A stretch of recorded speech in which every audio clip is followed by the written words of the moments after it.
Le sommet Nutrition for Growth s'est tenu récemment à Paris.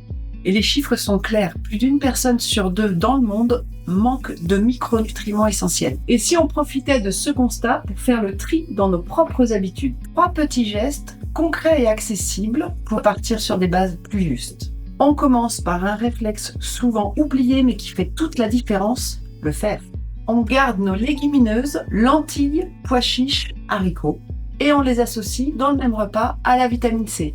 Un filet de citron, des poivrons ou un kiwi, parce que cela améliore l'absorption du fer non héminique. Et on change l'habitude de prendre thé ou café au sein du même repas. On préfère les décaler d'1 heure pour améliorer l'absorption du fer.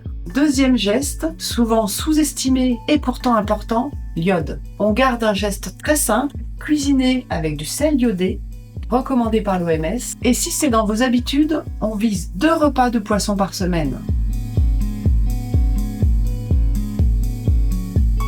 Et enfin, un rappel précieux pour l'automne et l'hiver, souvent négligé dans nos routines, la vitamine D. On garde l'exposition à la lumière du jour dès que possible et on remet plus souvent au menu des poissons gras, des œufs et si besoin des aliments enrichis.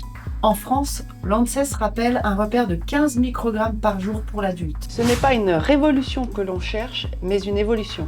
À l'approche de l'automne, c'est souvent ce moment de bilan naturel. Qu'est-ce que je garde? Qu'est-ce que je laisse? Un petit ajustement par semaine suffit à changer la façon dont on se nourrit dans l'assiette et dans la tête.